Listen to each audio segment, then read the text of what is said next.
So if you're having a hard time sleeping, it can really wreck your whole day and even your whole life. So in this video, I'm going to help you understand some supplements that you might be able to use to improve your sleep, but I also want to help you understand some major mistakes that a lot of people make. By the end of this video, you're going to understand why you may have been having a hard time improving your sleep with supplements. Here we go.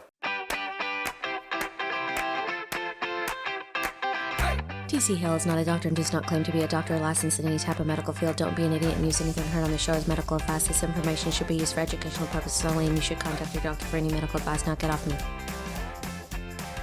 Now, when we're talking about using supplements for sleep, the most important thing for you to understand is that you're not going to find some supplement for insomnia that's going to fix your troubles. You're going to have an easier time finding a leprechaun and having a wish made to just sleep better. And I'm not a leprechaun. I'm not real tall, but that's not really the same thing. But when you're looking to fix a symptom like insomnia with an insomnia supplement, you're going to have a hard time having any success. And the reason is because there's more than one underlying cause for insomnia and sleep troubles. So if the underlying cause is really different from person to person, how would there ever be one solution that's going to fix that for everybody?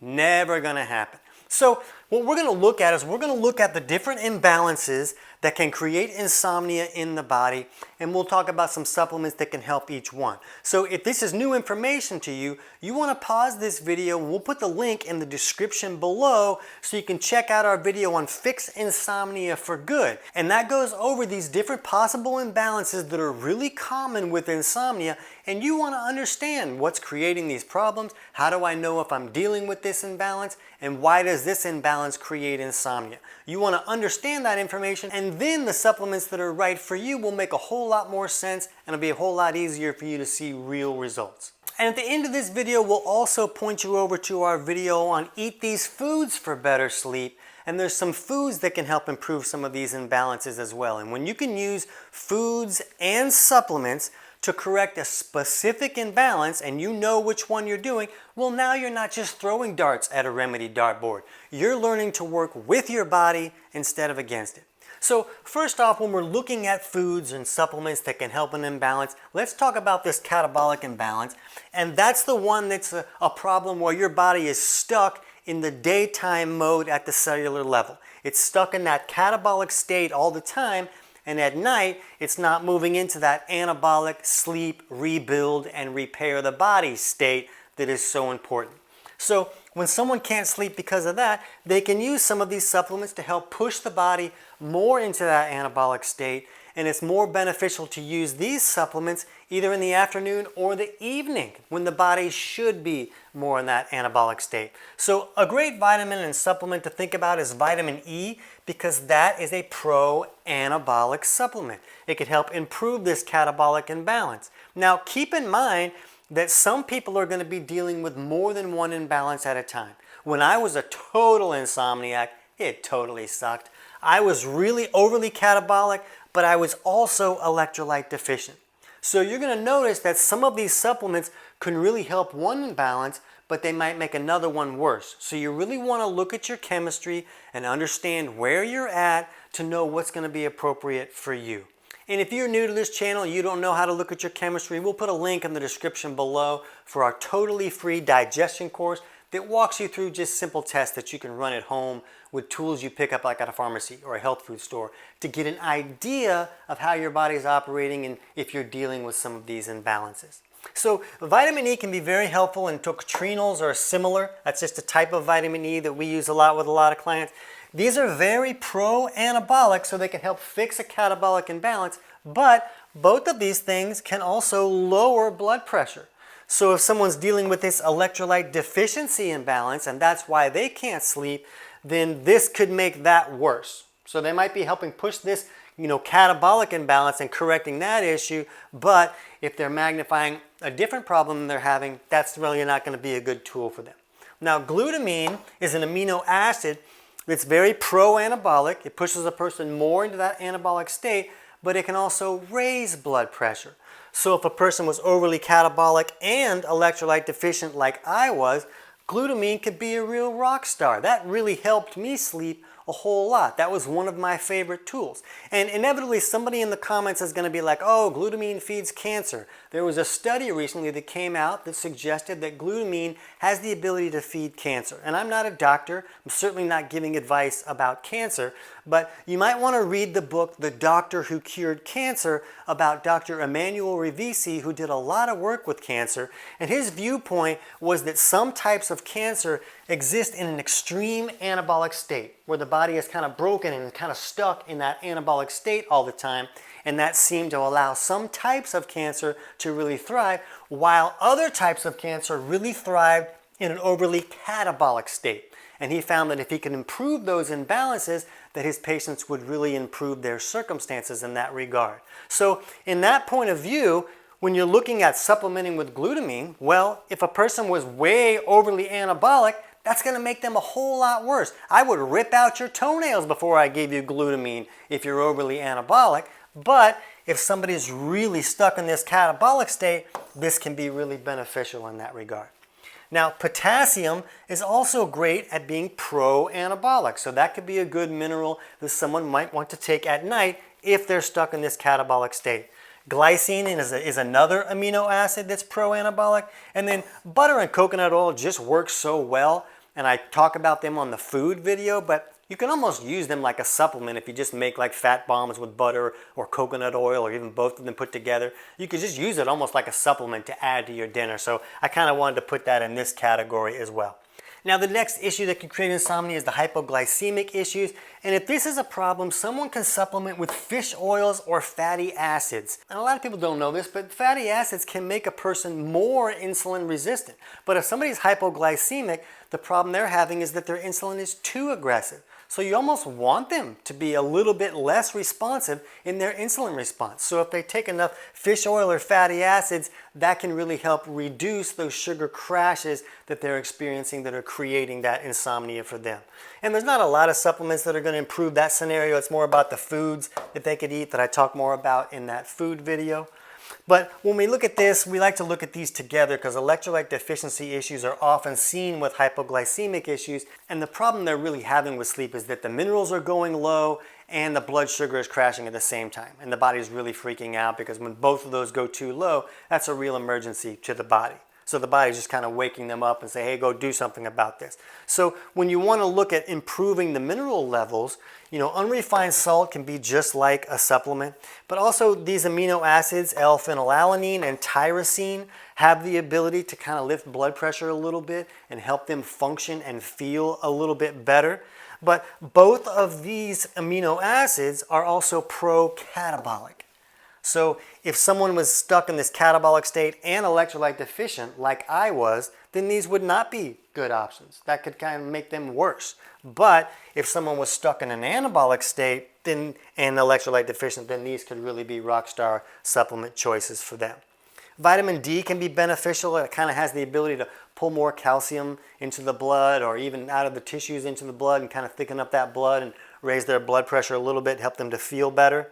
Okay, now, here's the big one where everybody's going to cuss in the comment sections. Oh, no, magnesium is what you take when you want to sleep. Oh, you got to take magnesium. So we really want to understand what's going on with magnesium and why it helps some people sleep and why it can make some people much worse. So here's the situation. Magnesium is a mineral. So if someone's electrolyte deficient, they could take magnesium and now they're lifting their mineral levels, right? That's one beneficial situation. Another situation is that magnesium is one of the most pro-catabolic minerals that there are. So it's pushing the body more into this daytime state. And that's why you see so many people take magnesium. Hey, everybody said I should take magnesium for sleep, and I haven't slept until Groundhog Day. Well, they made their situation much worse if they were stuck in this catabolic state. So they just threw gas on the fire. And that's why there's so much confusion about magnesium. If somebody's really stuck in this anabolic state to the point where it's also creating hypoglycemic type issues and it's restricting their sleep, you would think that they would sleep better being stuck in an anabolic state. But being way too far in that state has the ability to create some trouble. So for these individuals, if they take magnesium at night, it's a calming mineral. Well, it's not really what's going on. They're correcting an imbalance, and they're also lifting their mineral levels. So if they're here and here, magnesium really can help them sleep. But what they would really want to do is take that magnesium in the morning and push the body more catabolic during the day when it's supposed to be in that state. The other thing that's important to understand is that there's different types of magnesium. And a lot of people will say, oh, well, you want to take magnesium glycinate and that's going to help you sleep better. Well, magnesium glycinate is magnesium bound to glycine, that amino acid that is pro-anabolic. So that's why some people will do better with that particular type of magnesium, because it might be balancing out the problem that it's causing a little bit more. By using a pro-catabolic mineral and a pro-anabolic amino acid together, maybe it's not pushing them so far into this catabolic state at night when they're trying to sleep. But again, if you really wanted to work with your body, you would take some magnesium in the morning when the body should be more catabolic, and then you could take some glycine at night, and you'd be working with your body's natural circadian rhythm instead of against it. But you don't have to believe me about this. I've only been researching this stuff for 20 years. Let's look at this study here about the role of magnesium in sleep health, a systemic review of available literature. And they say that this systemic review revealed an association between magnesium status and sleep quality, daytime falling asleep, sleepiness, snoring, and sleep duration, according to the observational studies, while the randomized clinical trials showed an uncertain association between magnesium supplementation and sleep disorders. So what that means is that when they're looking at the blood status of someone, hey, how are your magnesium levels? And they saw that, oh, there was a low magnesium, and now we're seeing all these sleep troubles. Well, when we're looking at low magnesium, we're really looking at low electrolytes.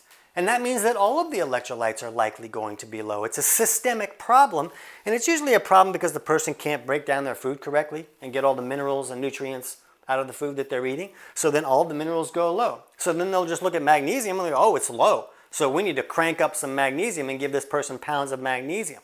But then the study showed that when you actually look at someone supplementing with magnesium, then the results are uncertain, kind of mixed results.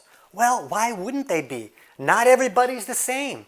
Different people are dealing with different causes of insomnia. So when the cause is a catabolic imbalance for the insomnia, then using magnesium is throwing gas on that fire.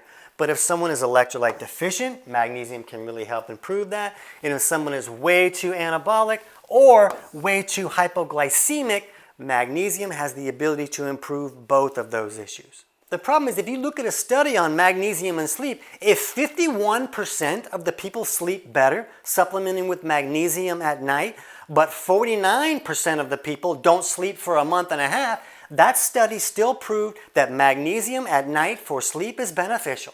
Well, you just ruined half of the people in the study, but if a little bit more were better, then the study showed that that's really what you want to do. We need to stop looking at solutions for a symptom and start looking at the person and their body chemistry to really understand what's right for them. When we're looking at the oxygen utilization issues, where maybe someone's breath rate was really low and so oxygen was not able to get down to the tissues where it needs to be for the body to utilize it, that can really stress the body out and create some insomnia issues. The carbonated water that we talked about in the food video can be really beneficial. For supplements, we use some advanced formulas, but they're not available to the public, so I'm not going to talk about them a whole lot. If you really feel like you need help with this issue, then working with a coach will give you access to some of these supplements that are not available to the public, that they're available through a coach. Or in our private membership, we have a coach course where we teach health professionals, and we made a consumer version of that coach for our private membership. So when someone goes through that consumer version, they can kind of become their own coach, and they qualify to access these advanced formulas because they learned enough to be their own coach. So if you want to learn more about that, we'll put a link in the description below for our private membership. But when we're looking at the anabolic imbalance, again, magnesium is really going to be beneficial here. But if you go over to our video on why magnesium for sleep is wrong, just look in the comments section and you're going to see person over person like, oh my gosh, I did this and I'm sleeping so much better now. I just moved my magnesium to the morning and now I'm sleeping even better. And you'll see these people like, yeah, I used magnesium and I slept better for a couple nights and then my insomnia just got way worse, so I figured it must have been something else. The magnesium helped me sleep, so it wasn't that. They didn't know that they were pushing their bodies severely into this catabolic state. Maybe they lift minerals enough to help them sleep a little bit, but in the meantime, they're creating another imbalance to create insomnia for a totally different reason. So you can see how people can get really frustrated trying to fix this without understanding what they're really doing to their body. So fish oils and fatty acids can be very beneficial to improve an anabolic imbalance. And again, these tyrosine, phenylalanine, and also vitamin B12. So what's great is when you can start seeing some of these supplements under different imbalances, and if you have multiple issues, if you're anabolic and electrolyte deficient, then you see that, wow, these can really help me. Maybe that's all I need is just to take those things, because then I'm working on both of these imbalances. So vitamin B12 is very pro-catabolic as well. But again, you're better off using these in the morning or during lunchtime instead of at night. You want to push the body more into the catabolic state, but you want to do that during the day, and then it's not going to be so severely in that anabolic state at night. Now, if we're having energy production, remember this was about whether a person can burn glucose or fat for fuel. We really want to be able to burn both, but if a person is having a hard time burning glucose for fuel, maybe they're more on the insulin resistant side, or maybe they're a type 2 diabetic, chromium could be beneficial in that. And if someone has a hard time processing fats, then B12 can be beneficial there. Now, if somebody's dealing with a sympathetic imbalance where their body is stuck in that fight or flight state all the time and they can't sleep because the body's just feeling like it's in an emergency, then ashwagandha can be beneficial. I just like to say that ashwagandha has some iron in it. So I have an iron overload hereditary issue where I have to watch what I do with iron, and I have to donate blood occasionally just to keep my iron in the right level. So I just like people to know that about ashwagandha. And taurine is also going to be pro-catabolic, and it will also lower blood pressure. So if somebody was already catabolic or if they were electrolyte deficient, taurine would not be a good choice for them. A lot of times with this sympathetic imbalance where the body's stuck in a fight or flight state, if you can fix some of these other imbalances, especially the electrolyte deficiency imbalance or an oxygen utilization issue or a hypoglycemic issue. These are the most common issues that are going to create the body kind of feeling like, oh, I'm in an emergency, I need to kind of do something to fix this. So you can fix some of these other issues, and that will help that sympathetic imbalance as well. So do you see, we just talked about like 20 different supplements. So what if you just took 20 different supplements and just started going through them to see which one was going to help you sleep? Some of them might improve your sleep, but some of them might make it worse over time, while others would be really magnifying your insomnia, and you'd just be confused, like, what am I doing? How come I can't sleep? Well, I've tried everything. What's going on? Well, you're not working with your body. We really want to look at our body chemistry to understand where we are, and then we can take the right steps that are really appropriate for us. We don't want to do what all the cool kids are doing. We want to do what's right for us. So if you want to understand all of these imbalances, if you haven't checked that out yet, jump over right now and check out that video on how to fix insomnia for good. Or if you have seen that video or you know imbalances that your body is dealing with, you can jump over now and check out that video on Eat These Foods for Better Sleep. I can't wait to hear about your results.